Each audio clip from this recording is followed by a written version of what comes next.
नमो सिद्धानं नमो आयुर्यानं नमो वज्रायानं नमो सव्यसाहूनं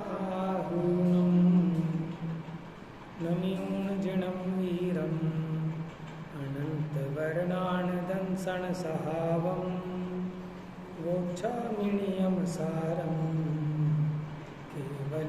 केवली भणिदम। 4 number page पे था। देखिए अपनी 5 गाथाएं हो चुकी हैं। पहली गाथा में भगवान महावीर स्वामी को नमस्कार किया और नियम सार जैसा केवली ने कहा है वैसा कहूँगा, ऐसी प्रतिज्ञा की। दूसरी गाथा में ये कहा जिन शासन में मार्ग और मार्ग फल दोनों का निरूपण किया है। मार्ग क्या है? मोक्ष का उपाय, वो मार्ग है, और मोक्ष वो मार्ग का फल है। फिर तीसरी गाथा में कहा कि नियम से जो करने योग्य है वो सम्यक दर्शन ज्ञान चारित्र है, और विपरीतता के परिहार के लिए उसके साथ सार शब्द दिया है। चौथी गाथा में ये कहा कि जो नियम है वो मोक्ष का उपाय है और उसका फल परम निर्वाण है। तो मोक्ष का उपाय है और रत्नत्रय सम्यक दर्शन ज्ञान चारित्र। अब उनका भेद पूर्वक अलग अलग कथन करेंगे। फिर गाथा नंबर 5 चली थी कल। यहाँ बताया कि आप्त, आगम और तत्व, ठीक है, आप्त, आगम और तत्व, उसका श्रद्धान सम्यक दर्शन है। अब आप्त क्या है? कि जो सभी दोषों से रहित हैं वो आप्त है। अब गाथा चलेगी 6 नंबर की। माने आप्त का लक्षण चल रहा है कि आप्त कैसे हैं कि वो सभी दोषों से रहित है। तो ऐसे वो कौन कौन से दोष हैं जिनसे वो रहित हैं? तो वो 18 दोषों से रहित है। उन 18 दोषों के नाम बताते हैं। पढ़ेंगे गाथा नंबर 6 पेज नंबर 12। गाथा नंबर 6 पेज नंबर 12। ये वाला ले लो, ये वाला इसी में देख लो साथ में। पता है 8 दोषों के 18 दोषों के नाम? ज्ञान भगवान, अनंत भगवान 18 दोषों से रहित होते हैं। वो 18 दोषों के नाम याद है? जन्म, जरा, तिरछा, क्षुधा, विस्मय, आदर, खेद। देखो इसमें 12 नंबर पेज नंबर 12।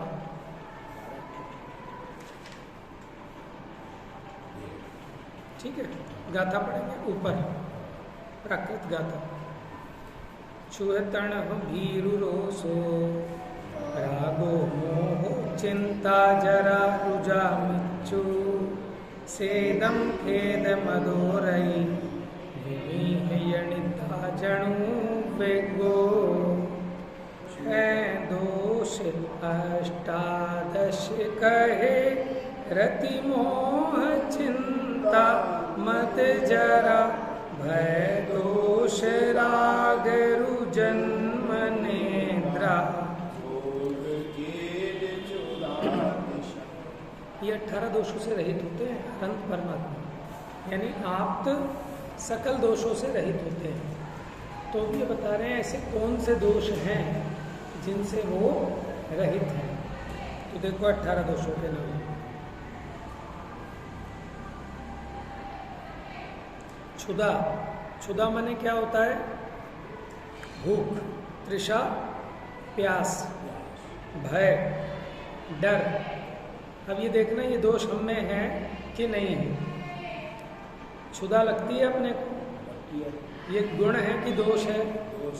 तो डॉक्टर साहब को जाके क्यों कहते हो कि मुझे भूख नहीं लगती ढंग से? तो भूख लगना ये दोष है, अनंत भगवान के नहीं लगने। ठीक है। तृषा, प्यास लगना, ये भी दोष है। भय, डर लगना, लगता है कि नहीं लगता? कि हम किसी के बाप से नहीं डरते, कि भले ही कोई किसी के बाप से ना डरता हो, अपने बाप से भी ना डरता हो, लेकिन मृत्यु से डरता है कि नहीं डरता? जैसा तू चाहता है उसके विपरीत परिणमन ना हो जाए, इसका भय लगता है कि नहीं लगता? माने संसारी प्राणी सभी भयभीत हैं, ठीक है ना? कोई किसी से, कोई किसी से, सबके अलग अलग है। रोष, रोष माने क्रोध, क्रोध, ठीक है? उससे हम दुखी हैं कि नहीं हैं? देखो करते तो सब हैं और दुखी भी सब हैं, लेकिन मैं इससे दुखी हूँ ऐसा ज्ञानी मानता है। अज्ञानी तो मानता ही नहीं, इसलिए उसको मिटने की कोशिश नहीं करता। राग भगवान के नहीं, हमारे। मोह, चिंता, चिंता चिता समान। जरा, जरा माने बुढ़ापा। रोग, मृत्यु हमारी होती है, अनंत की नहीं होती। मृत्यु क्या है? 10 प्राणों का विच्छेद हो जाना तो मृत्यु है। उन्होंने इसका अवलंबन ही छोड़ दिया, 5 इंद्रियों से नहीं जानते वो तो केवल ज्ञान से जानते हैं। स्वेद, पसीना हमें आता है, लेकिन अनंत भगवान को नहीं आता है। खेद, खेद होता है माने किसी चीज़ के बारे में रेग्रेट फील करना कि भाई मेरे से गलती हो गई। तो ये खेद में और विकल्प में अंतर क्या है? जब विकल्प करते हैं, देखो कल बात आ रही थी ना विकल्प की और विचार की। यहाँ तो विकल्प का मतलब होता है कि राग रूप अथवा द्वेष रूप जो अपने को भाव उठते हैं उसको विकल्प कह देते हैं सामान्य से। लेकिन विकल्प तो ज्ञान के भी होते हैं, और विकल्प तो ज्ञान का स्वरूप है। ज्ञान सविकल्पक है, दर्शन निर्विकल्पक है। तो विकल्प के अलग अलग जगह प्रसंग के हिसाब से अलग अलग अर्थ होते हैं, ठीक है? खेद, खेद क्या होता है कि आज मुझे 100 रुपये कमाने थे लेकिन 80 कमा पाया, तो जो 20 रुपये का खेद है, ये खेद। भगवान को एक खेद नहीं है। मद, मद समझते हो? घमंड। जिनको कुछ नहीं है उनको बहुत घमंड है, और जिन पे सब कुछ है और उन्हें कुछ नहीं चाहिए उन्हें घमंड भी नहीं है।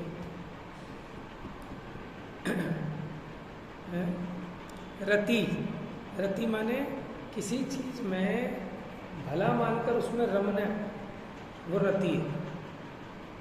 विस्मय, विस्मय माने होता है आश्चर्य। हमें आश्चर्य होता है कि नहीं होता? कोई ऐसी नई चीज देख लें और वाह तो गजब है, समझ में आया? मैंने कहीं किसी मंदिर में गए, ओ कैसी सोने की इतनी बड़ी प्रतिमा, विस्मय आश्चर्य। तो आश्चर्य ज्ञानी को होगा कि अज्ञानी को होगा, है ना?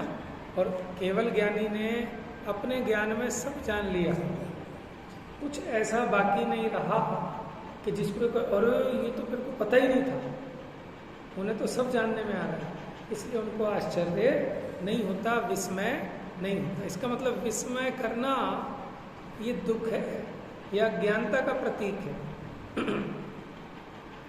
निद्रा, निद्रा ये भी दोष है। भगवान निद्रा से रहित हैं। अभी यहाँ पढ़ रहा हूँ नीचे अर्थ जो लिखा है, कहाँ देख रहे हो? यहाँ पे खत्म हो गया। अभी कहाँ हुआ? पूरा पढ़ दो। ये आपने मत बोला, मत के बाद यहाँ आ गई है से बात भी है। अच्छा अच्छा अच्छा। जन्म, जन्म भी दोष है। उद्वेग, उद्वेग क्या होता है? उद्वेग एक एक मिनट में आदमी उछलता है ना, जो इसको एक अंदर में उत्साह आता, उछाए आता है। ये उछाए उनको नहीं आता, ये अज्ञानियों को आता है उछाए। उछाओ कैसा कि अभी कोई बढ़िया सी ट्यून बजे नागिन वाली, तो इसको उछाव आ जाता है, उछलने लगता है। समझ में? इसको कहते हैं उद्वेग। और वो अलग अलग तरीके का हो सकता है। माने भक्ति का माहौल है तो भक्ति का उद्वेग है, कहीं लड़ाई झगड़े का माहौल है तो उस तरह का उद्वेग, जिसको कहते हैं ना ये ज़्यादा उछलता है इसे बिठाओ पहले, ठीक है। तो वो जो ज़्यादा उछलना है जिसको कहते हैं उछाव, उसी को कहते हैं उद्वेग, माने तीव्रता होना किसी चीज़ की। ये अरहंतों में ये भी दोष है। समझ में आए? जैसे किसी आदमी को माने एक लाला जी की 3 बेटियां थी और तीनों तोतली थी।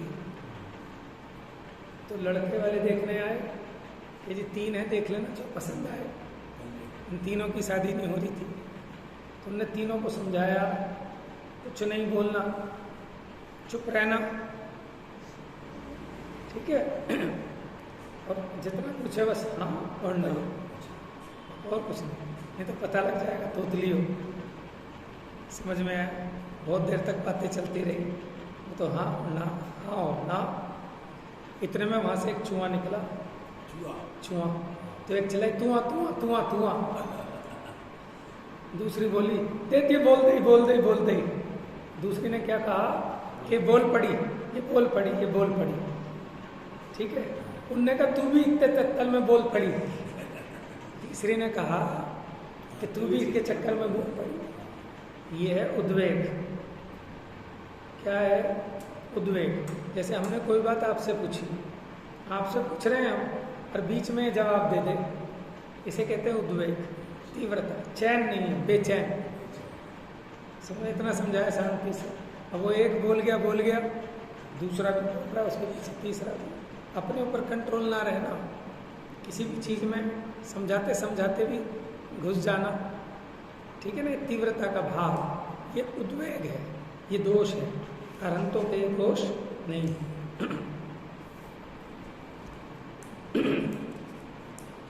देखो इसका जो खुलासा है ना 18 दोषों का, अभी हम इसको नहीं पढ़ रहे हैं, ठीक है। आगे बढ़ते हैं।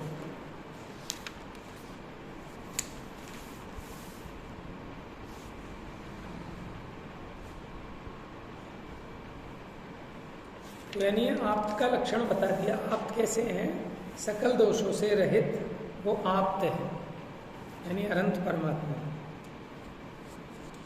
अब आइए पेज नंबर 17, गाथा नंबर 7। निःशेष दोष रहियो केवल नाना परम विभव जुदो, सो परम अप्पा उच्चई तब विवरियो न परम अप्पा। अप्पा मैंने होता है आत्मा, और परम अप्पा मैंने परमात्मा।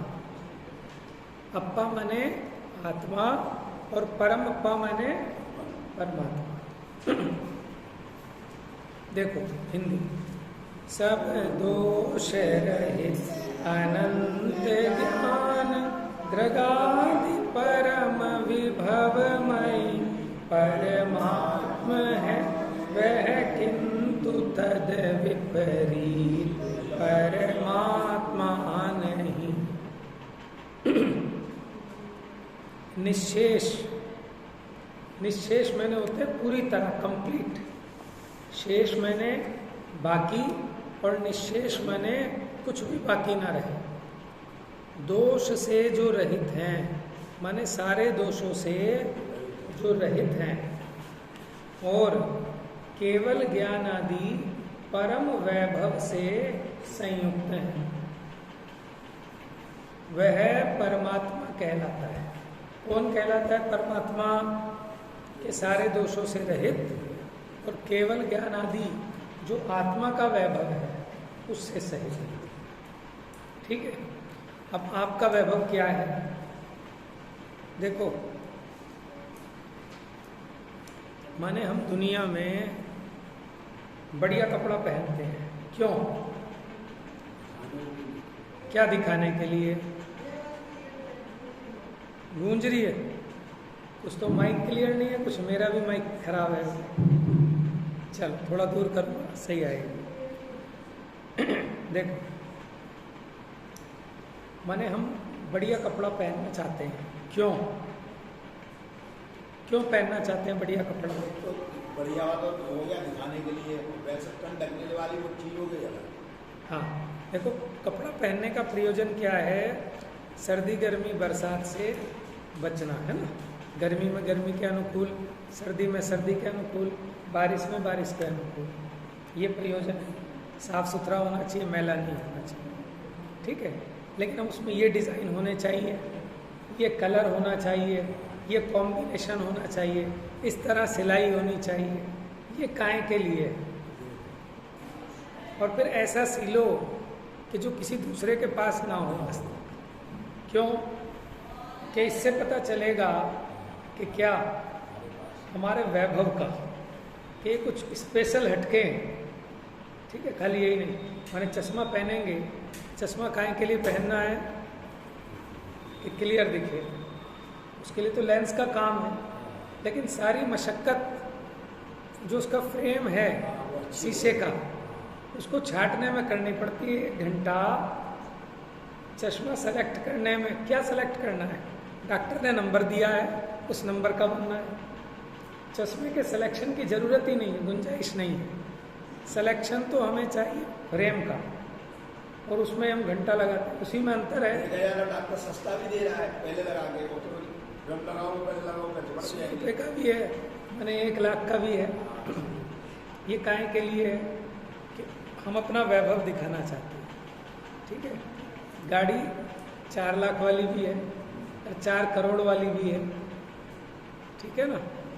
अब जो 4 लाख वाली गाड़ी है और जो 4 करोड़ वाली है, जितना गुना उसकी कीमत में अंतर है, क्या इतना गुना उसमें फीचर में डिफरेंस है क्या? तो उतना तो हो ही नहीं सकता। माने जैसे आपका एप्पल का फ़ोन है, मानो ये 1 लाख रुपए का है, ठीक है। लगभग उसी जैसे फीचर वाला आपका 30,000 का भी आ सकता है, ठीक है। और अगर ये एप्पल का फ़ोन उसी रेट में कर दिया जाए, किस रेट में? जिस रेट में आपके नॉर्मल फ़ोन आते हैं 30,000 वाले, तो जो एप्पल का फ़ोन रखता है उससे पूछो रखोगे क्या? क्यों? अब तो उसको कहना चाहिए 1 नहीं 3 रखूँगा, क्योंकि पहले 1 लाख में 1 आता था, अब 3 आ रहे हैं। बताओ क्यों नहीं रखेगा? क्यों नहीं रखेगा? कि भैया मैं एप्पल का फ़ोन इसलिए रखता था क्योंकि वो 1 लाख का था। लोगों को पता लगेगा कि हाँ ये है मालदार पार्टी। अब ये सबको पता है 30,000 का है, इसको रखूँगा तो मेरी वैल्यू क्या रहेगी? अब एक आम आदमी भी वो एप्पल का फ़ोन सबके हाथ में आ जाएगा, तो भैया मैं नहीं रखूँगा ऐसा। तो हम क्या दिखाना चाहते हैं? उससे अपने वैभव को दिखाना चाहते हैं, और खाली दिखाना ही नहीं चाहते, हम मानते हैं कि ये मेरा वैभव है, तभी उसको दिखाना चाहते हैं। लेकिन आचार्य देव कह रहे हैं कि अपने आत्मा का वैभव केवल ज्ञान आदि है। कौन सा है अपना वैभव? तो हमें जब तक अपना वैभव ये बाहर की सामग्री लगेगी, तो सारा पुरुषार्थ उधर ही जा रहा है, उसको बढ़ाने में, उसको इकट्ठा करने में, उसको संभालने में। और जिसको अपना ये ज्ञान, दर्शन, सुख, ये अपना वैभव लगेगा, तो वो इन सब में दिया सिलाई दे के, माने आग लगा के अपने काम में लगेगा। इसका नाम सम्यक दर्शन है। सच्ची समझ का नाम सम्यक दर्शन है कि मेरा हित किसमें है और मेरा अहित किसमें है, इसकी समझ पैदा हो जाना, इसका नाम सम्यक दर्शन है। मिथ्या दृष्टि नादान है। क्या है? नादान, ठीक है, भोला है, अथवा मूर्ख है, अंधा भी कहा है, पागल भी कहा है। भोले को मूर्ख कहा गया। भोला, 2 बातें होती हैं। भोले 2 तरह के होते हैं। एक तो जानते ही, एक जानते हैं लेकिन स्वभाव की सरलता है, समझ में ना, फालतू लड़ते नहीं। हमें पता है कि सामने वाला हमें बुद्धू बना रहा है, हम भी राजी राजी बन जाते हैं। क्यों? अब कसाय तीव्र हो जाए तो हम झगड़ा मचा दें। कसाय मंद है, हमको पता है कि गलत है, फिर भी आदमी एग्री हो जाता है, चलो ठीक है कोई बात नहीं, क्यों बहस करें। तो भोला अलग अलग अर्थ है, एक अज्ञानी को भी भोला कहा और एक थोड़ा सरल हो, सीधा साधा हो। अब जगत में तो आज जो सीधा साधा है उसको मूर्ख मानती है दुनिया। किसी की शादी हुई और जो जमाई मिला वो थोड़ा ज़्यादा सीधा था, तो लोग क्या कहते हैं, इनका जो जमाई मिला है ना थोड़ी सी अकल कम है उसमें। अकल क्यों कम है कि जो कहने की बात नहीं वो भी बता देता है, अपने नुकसान कर लेता है। समझ में आ रही बात? तो यानी जगत जो सीधा आदमी है, सरल आदमी है, जिसके पेट में छल प्रपंच नहीं है, उसको दुनिया क्या कहती है? मूर्ख। थोड़ी अकल कम है। हमारा ही बच्चा, ठीक है, कोई सच्ची बात कह दे बाहर वाले के आगे तो हम कहेंगे पागल है, तेरे को पता है क्या कहना चाहिए क्या नहीं कहना चाहिए। तो यानी छल प्रपंच तो हम सिखा रहे हैं बचपन से, क्योंकि हम खुद मायाचारी। तो हम बच्चे को घुट्टी में पहले दिन से झूठ बोलना सिखाते कि कोई आया कहते पापा घर पे है ही नहीं। समझ में? वहीं से उसकी ट्रेनिंग चालू हो जाती है ना, क्योंकि हम ऐसे हैं तो बच्चे भी वैसे होंगे। और अगर वो कदाचित सच बोल दे तो अपने को परेशानी है। तो ऐसी जगत में भोले के अनेक अर्थ है। तो हमारा असली वैभव क्या है? ये केवल ज्ञान आदि, ये मेरा वैभव है। और आप इसको भूल के बैठ गए कि आपको ये काम करना था। माने आप जोहरियों के खानदान के हो, ये कूड़ा बीनने का काम अपना नहीं है। आप में तो पैदाइशी ऐसे हार्मोन है ना, वो क्या कहते हैं, ऐसा डीएनए आपका है कि आप अगर यहाँ अपनी बुद्धि लगाओगे तो आप इस स्किल को, इस कला को बड़ी जल्दी सीख जाओगे, क्योंकि आपके खून में ये बात है। तो ऐसे जो सिद्ध परमात्मा हैं, हम उनके वंश के, वो भी हमारे जैसे थे, है ना, वो भी चले गए मुक्ति। तो अगर हम अपने स्वरूप को जाने, यहाँ वर्क करें, तो हम भी वैसे ही बन सकते हैं।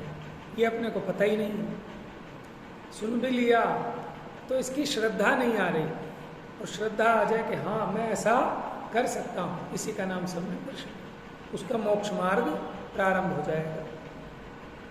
तो यहाँ क्या कह रहे हैं कि अपना असली वैभव केवल ज्ञान आदि है, और इस वैभव को जिन्होंने प्रकट कर लिया वो आप्त है, अरहंत भगवान है, वो परमात्मा कहलाता है। समझ में आया? देखो द्रव्य दृष्टि से हम और आप, पेज नंबर 17 हुई, गाथा नंबर निकाल लो ना, गाथा नंबर 7 है, गाथा नंबर काउंट करके निकाल लो, जो प्राकृत में लिखी है वो गाथा है।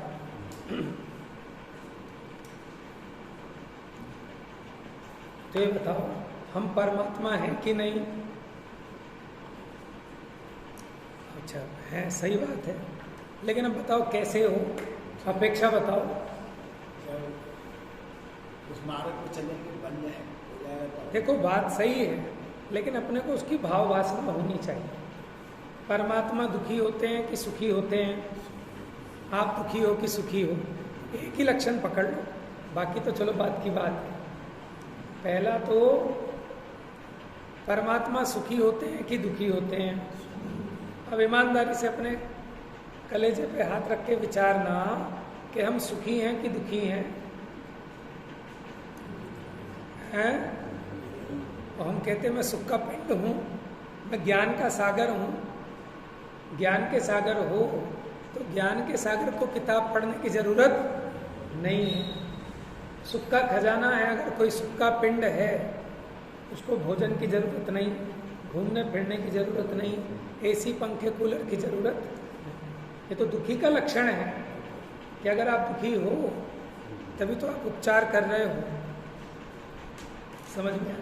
तो शास्त्र में तो लिखा है कि जो आत्मा है वही परमात्मा है। तो फिर कैसे? देखो ये वो माने जो सोना निकलता है खदान में से, अज्ञानी उसको पत्थर समझ के फेंक देता है। जो खान में से सोना निकला उसको अज्ञानी पत्थर समझ के फेंक देता है, लेकिन कोई पारखी, कोई जोहरी उसको संभाल के रखता है और क्या करता है, फिर उस पर वर्क करता है, उसकी शुद्धि करता है। यथा योग्य जो विधि है उस विधि से उसकी शुद्धि करता है। तो वही पत्थर, माने वो अगर 10 किलो का था तो शुद्धि करने के बाद वो 10 ग्राम का बचा, लेकिन वो 10 ग्राम का पत्थर भी ऐसा है, माने वो जो निकला उसमें से सोना, वो उसके वारे न्यारे कर देगा। बात समझ में आई? तो अब मेरा प्रश्न है कि जिसको वो पत्थर मान रहा था वो पत्थर है कि सोना है? और वो अज्ञानी तो पत्थर मान रहा था। क्यों भाई, बच्चे बताएंगे। वो जो उसको इतना बड़ा पत्थर मिला था खान में से, वो पत्थर है कि सोना है? सोना भी है और पत्थर भी। ये जवाब हुआ अनेकांत का। ठीक है, हमारा जवाब एग्जैक्ट ऐसे ही होना चाहिए जब तक हमको प्रसंग और प्रकरण ना पता हो। अब उसमें पूछो कि पत्थर कैसे है, पत्थर कैसे है? कि देख लो आप, सोना ऐसा थोड़ी होता है, सोना तो बिल्कुल चमकदार होता है। अगर ये सोना है, ठीक है, तो उस सोने को पहनते हैं लोग, वाह वाह कहते हैं। इसको सर पे रख लो सजा के तो वाह वाह करेंगे लोग, कहेंगे पागल हो गया। उसके आभूषण पहन सकते हो आप, आभूषण बनेंगे ही नहीं। तो सोना है कैसा कहते हो? कि सोना इसके अलावा कहीं और से नहीं आएगा, इसी की शुद्धि करो, इसी में से निकलेगा। इसलिए हम कहते हैं सोना है शक्ति अपेक्षा। क्या कह रहे हैं? समझ में आया? वो जो बाहुबली भगवान की प्रतिमा बनाई शिल्पी ने, तो एक बहुत बड़ा चट्टान थी, ठीक है ना। तो उसको देखकर वो शिल्पी नतमस्तक हो गया, लेट गया और नमस्कार करने लगा। चामुंड राय ने पूछा कि भैया किसे नमस्कार कर रहे हो? अरे आपको नहीं दिख रहे इतने भव्य सुंदर और बाहुबली भगवान तो कहाँ है? अब शिल्पी को दिख रहे हैं? क्यों ज्ञानम? शिल्पी को कहाँ दिख रहे हैं? वो चट्टान है, लेकिन उस चट्टान में भगवान दिख रहे हैं। ये आपको नहीं दिख रहे कि नहीं? रुको, मुझे टाइम दो, 6 महीने का, साल भर का, आपको निकाल के दिखाता हूँ। यानी उसे छुपे हुए दिख रहे हैं। समझ में आया? तो अब उसने क्या किया कि उसके ऊपर से कचरा हटाना चालू किया, और 6-8 महीने में जब ऊपर का कचरा हट गया तो अंदर से क्या निकले? एक सुंदर भगवान। समझ में आया? लेकिन वर्क तो करना पड़ेगा। तो पहले उसको श्रद्धा हुई कि इसमें से भगवान प्रकट किए जा सकते हैं। आप 2 मीटर कपड़ा लेके गए तो भैया देखना कुर्ता बन जाएगा क्या? तो देखता है हाँ, ये आपका तीरा हो गया, ये बाजू हो गए, ये आस्तीन हो गई, ये कॉलर हो गया। कि कहाँ है? हमें तो दिख ही नहीं रहा, और वो उस कपड़े में कह रहा है। समझ रहे हो आप? ये इमेजिनेशन उसकी।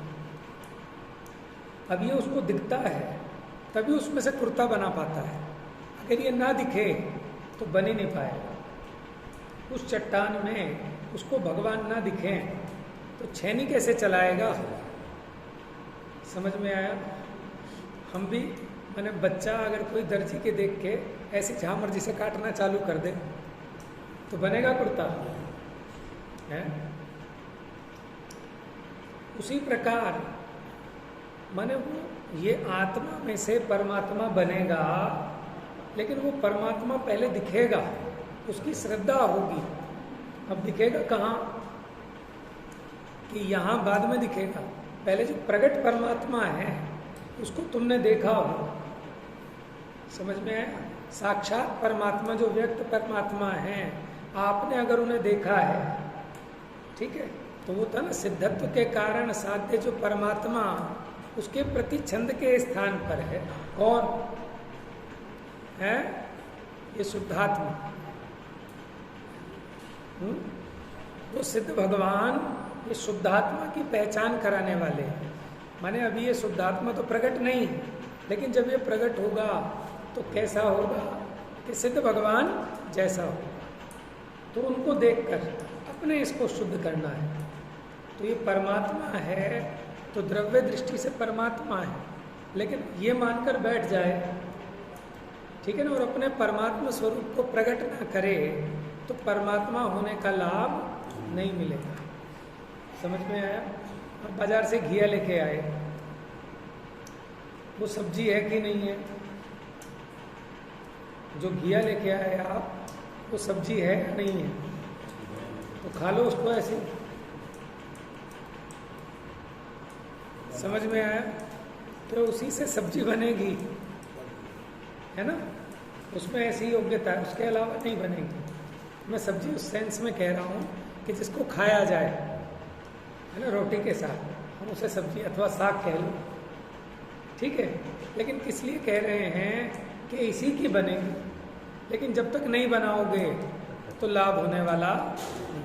तो है तो परमात्मा यही, लेकिन उस परमात्मा को व्यक्त नहीं करोगे तो उस परमात्मा का कुछ भी लाभ होने वाला, क्योंकि यहाँ तो अकाउंट में क्या पड़ा है वो किसी काम का नहीं है। यहाँ तो हाथ में क्या है वो काम आएगा, कैश इन हैंड। समझ में आया? तो आपके अकाउंट में तो है, लेकिन उसको निकलवाओ ना, लाओ, तब उसका लाभ होगा। चलिए आगे। तो आप्त का कथन हो गया। अब आपके बाद आगम। ये आगम क्या है? आगम का क्या स्वरूप है? गाथा नंबर 8। तस्य मुहुगदवयणम वावरदोष विरहियम शुद्धम आगममिति परिकहियम तेन दुःखहियाहन्ति तच्चत्था परमात्मवाणी शुद्ध पूर्वा आगम वही देती वही तत्वार्थ का उपदेश। देखो क्या है,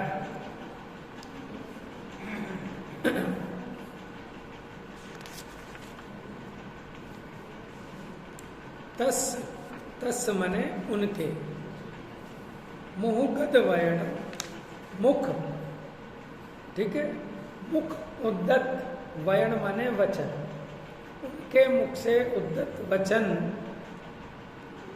कैसे हैं?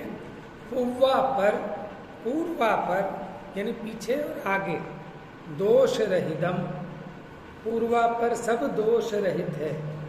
स्तुति पढ़ते हैं ना जिनवाणी की, जिनवाणी मोक्ष न सहनी है, उसमें ना पूर्वा पर सब दोष रहित है, पुण्य पाप क्रिया से शून्य शुद्ध। वो महिमा है अगम जिनागम की, वो वाली स्तुति यहीं से लेके बनाई है वो। हाँ देखो कैसी है, उनके मुख से निकली हुई वाणी पूर्वा पर दोष रहित है, शुद्ध है, और आगम यदि परिकहियम, उसी को आगम कहा जाता है। तेण दुकहिया हवंती तच्चत्था, उसी के द्वारा तत्वार्थों का उपदेश किया गया है। यानी अब क्या परिभाषा बनाए जिनवाणी की, कि आप्त की वाणी जो कि पूर्वा पर दोष से रहित है, शुद्ध है और तत्वार्थ का उपदेश करने वाली है, उसका नाम है जिनवाणी। पूर्वा पर देखो, पूर्वा पर क्या होते हैं कि पहले कुछ कहा, बाद में अपनी बात को काट दिया। पहले हमने जो बात कही थी वो हमारा सिद्धांत आगे जाकर खुद ही काट दिया हमने। जैसे अन्य ग्रंथों में कभी तो ब्रह्मचारी की प्रशंसा करते हैं और कभी कहते हैं अपुत्रस्य गतिर्नास्ति, कि जिसके पुत्र नहीं हैं उसकी गति नहीं होती, क्योंकि पिंडदान कौन करेगा। तो एक तरफ तो आप ब्रह्मचारी की प्रशंसा कर रहे हो और दूसरी तरफ आप ये कह रहे हो कि जिसके पुत्र नहीं हैं उसकी गति नहीं है, तो बात कट गई ना। कहीं तो हिंसा, कहीं तो दया को धर्म कहते हैं और कहीं हिंसा का उपदेश करते हैं। तो ये हो गया पूर्वापर विरोध, कि पूर्व में कुछ कहा था, ठीक है, अपर यानी बाद में ऐसी बात कही कि अपनी बात अपनों से कट गई, स्ववचन बाधित।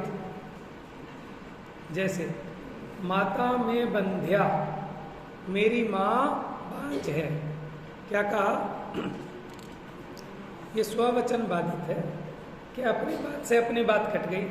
आप एक तरफ कह रहे हो मेरी माँ, ठीक है, और फिर कह रहे हो बांझ है। तो पूर्व में जो आपने कहा मेरी माँ, तो इससे सिद्ध हुआ कि वो बंध्या नहीं है। बंध्या उसे कहते हैं जिसके पुत्र नहीं होता, और फिर कह रहे हो बांझ है, तो उसको कहते हैं पूर्वापर दोष। तो ऐसे दोष से रहित है जिनवाणी, शुद्ध है। शुद्ध किसे कहते हैं, यहाँ कह रहे हैं पाप क्रिया से रहित शुद्ध है। इसकी टीका पढ़ते हैं। चलिए अगला पेज पलटिए। यहाँ परमागम के स्वरूप का कथन है।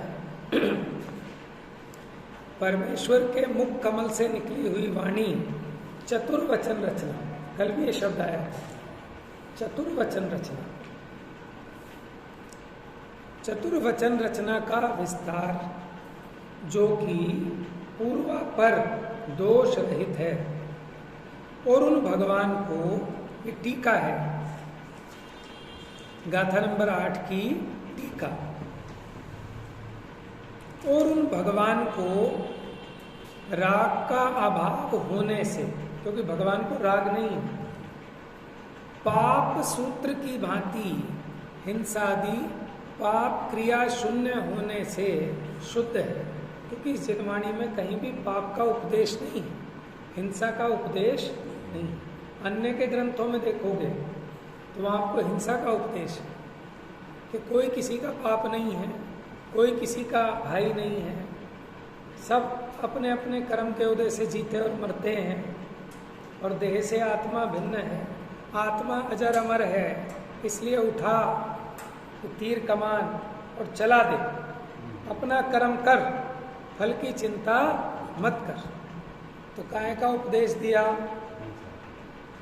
समझ में आया। तो ऐसा हिंसा का उपदेश जिनवाणी में कहीं नहीं है, इसलिए पाप क्रिया से शून्य शुद्ध है।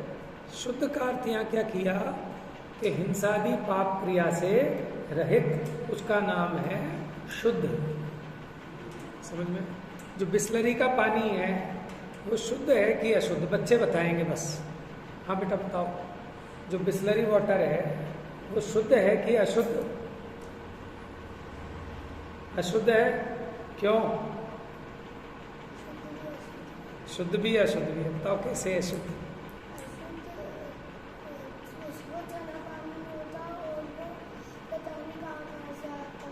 ठीक है, और शुद्ध किस लिए?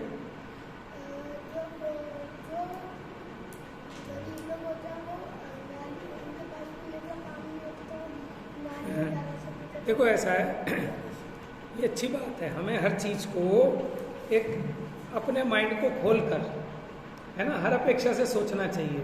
हमें किसी एक चीज पे रिजिड नहीं होना चाहिए कि ऐसा नहीं है, ऐसा ही हो सकता है।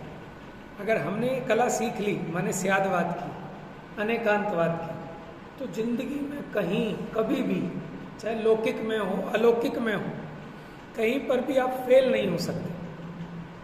समझ में, हर जगह आप पास। अभी क्या होता है कि हम सामने वाले की बात को रोंग कर देते हैं और अपनी बात को ठीक कहना चाहते हैं, तो सामने वाला भी आपकी बात को नहीं सुनेगा।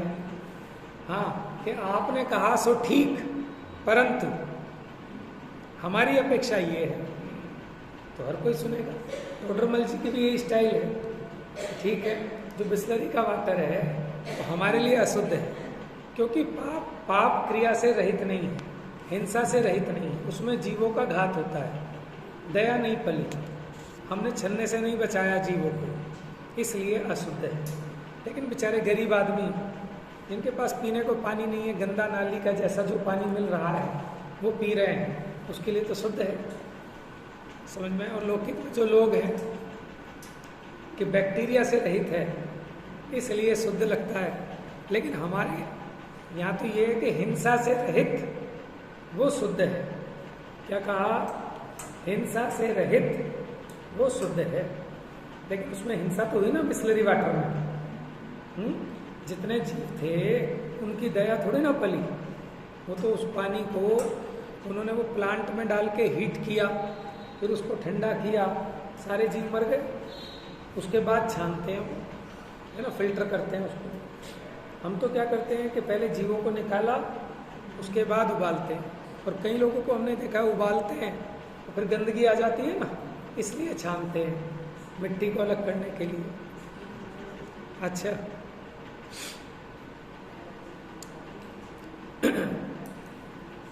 तो पहला पॉइंट जो परमेश्वर के मुख कमल से निकली हुई चतुर्वचन रचना वो आगम है। दूसरा पॉइंट शुद्ध है। शुद्ध किस लिए है? कि हिंसादि पाप क्रिया से रहित है, वह परमागम कहा गया।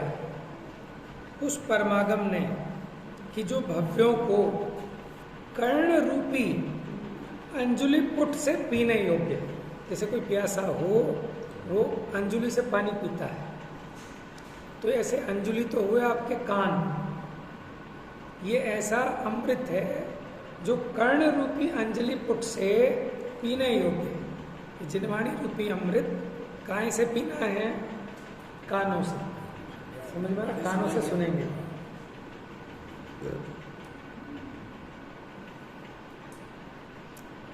लेकिन भव्यों के लिए, किसके लिए? भव्यों के लिए, जिसको प्यास लगी है। जिसको प्यास लगी है वही तो पानी पिएगा, जिसको प्यास नहीं है क्यों पिएगा? प्यास तो है लेकिन पता नहीं कि ये पानी है, इसको पीने से प्यास घुसती है, वो भी नहीं पिएगा। तो अभव्य दुखी तो है लेकिन उसके लिए उपदेश नहीं है। क्यों?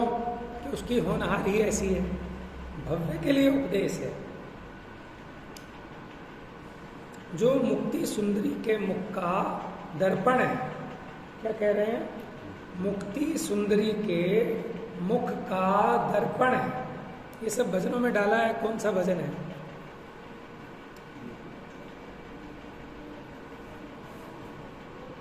क्या है लाइन? हाँ, कि उस मुक्ति वधु के मुख का दर्पण, वहां सुंदरी की जगह वधु कर दिया। मुक्ति वधु के मुख का दर्पण है। देखो दर्पण में क्या होता है। एक पद्मिनी नाम की रानी थी है? अब उसने वो इतिहास की है ना, इसकी मोहम्मद गोरी की, और अभी उस पर फिल्म भी बनी है एक, पृथ्वीराज उसकी पत्नी थी पद्मिनी, है ना, बहुत सुंदर थी। तो उसने इच्छा जाहिर की कि हम आपकी रानी को देखना चाहते हैं। तो एक बड़ा शीशा लगवाया गया और शीशे में देखा उसने, और शीशे में देख के वो तो मैंने पागल हो गया, दीवाना हो गया।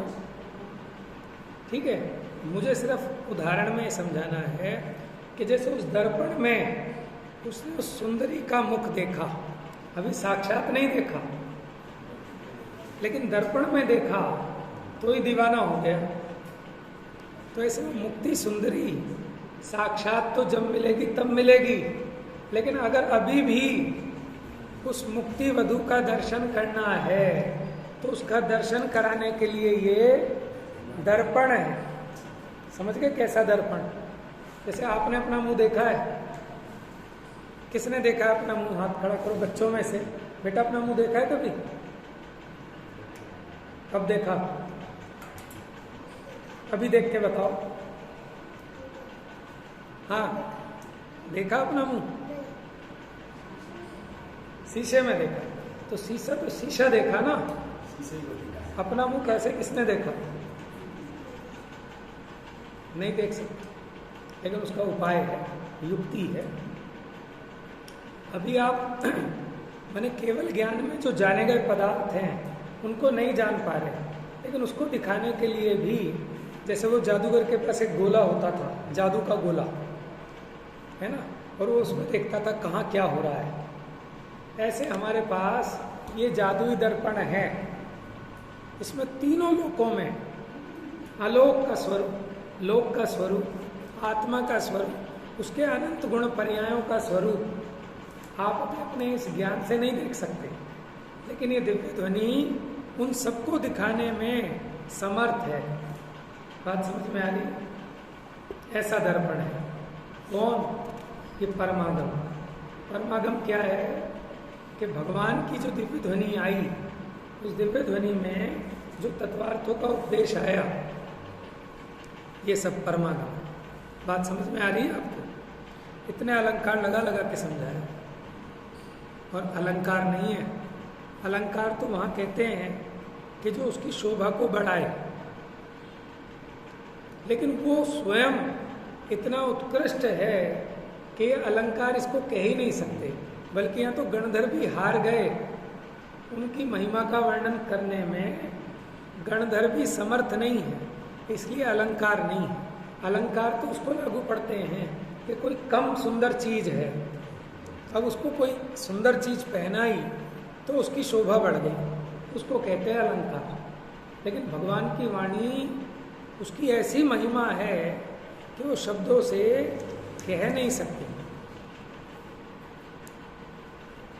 जो संसार समुद्र के महाभंवर में निमग्न समस्त भव्य जनों को हस्तावलंबन देता है, माने कहीं बाढ़ आ जाए बहुत जबरदस्त। वैसे भंवर तो नदियों में या समुद्र में ही आती होगी भंवर। आपने सुना होगा ना, वो श्रीपाल का जहाज फंस गया भंवर में, इसकी कथा आती है पुरानी पुराणों में कि वो भंवर में फंस गया, और भंवर ऐसी होती है कि बच नहीं सकता। ऐसे ये जीव संसार रूपी भंवर में फंसा है। समझ में आया? पानी बाल्टी में ऐसे घुमाओ तो कोई चीज़ डालो तो उस भंवर में फंस गया तो पूरा नीचे जाएगा, वो ऊपर आ ही नहीं सकता। लेकिन ऐसे में कोई अपने हाथ का सहारा दे दे बचाने के लिए, कितना उपकार है उसका। लेकिन किसको लगेगा कि जिसको ये लग रहा है कि मैं भंवर में फंसा हूँ, अभी अपने को लग ही नहीं रहा कि हम भंवर में फंसे हैं। जैसे वो केदारनाथ में बाढ़ आई थी, सब के सब बह गए, और उस समय कोई हमें हाथ पकड़ के बचा ले बस जरा सा, हम भी बह ही गए थे, तब समझ में आता है ना। तो ऐसे ही परमागम हस्तावलंबन है। किनको? कि जो संसार में डूबते हुए प्राणी हैं, उनको पार लगाने के लिए ये हस्तावलंबन है।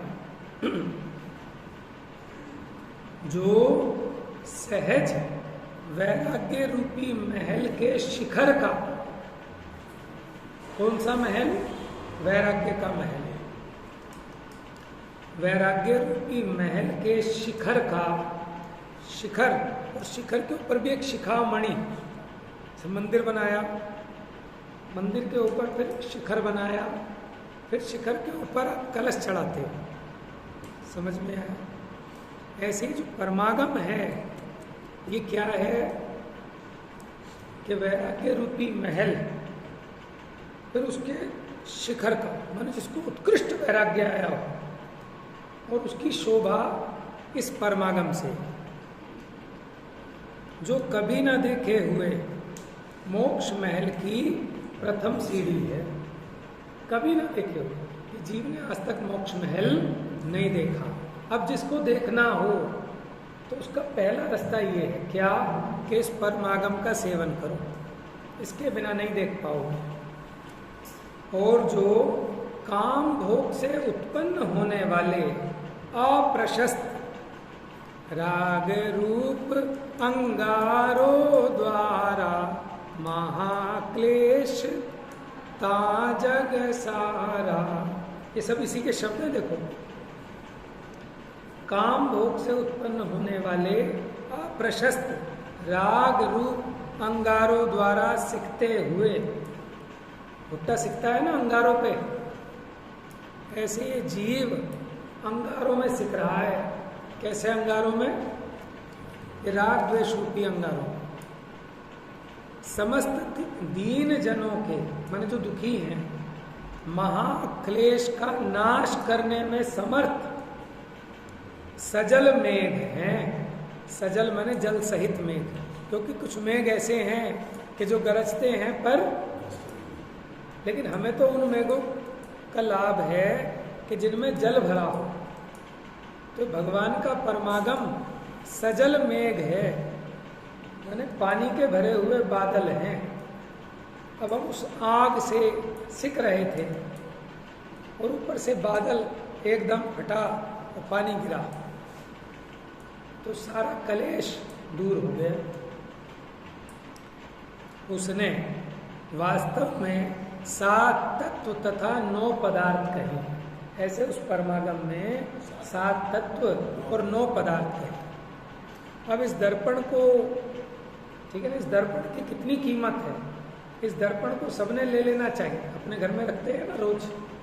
ऐसे इस दर्पण को, इसमें आपको मुक्ति विदु का दर्शन करना हो, ठीक है ना, सच्चे सुख का दर्शन करना हो, ये सब दर्शन इस जादुई दर्पण में हो सकता है। तो ये परमागम, परमागम का स्वरूप कहा, ठीक है। ये अपनी 8 नंबर की गाथा हो गई। अब जो 6 द्रव्य हैं, 9 पदार्थ हैं जिनका वर्णन है, उसका थोड़ा सा वर्णन यहाँ आएगा, बाकी चर्चा फिर। मिथ्यात्म नाश रे को ज्ञान के प्रकाश रे को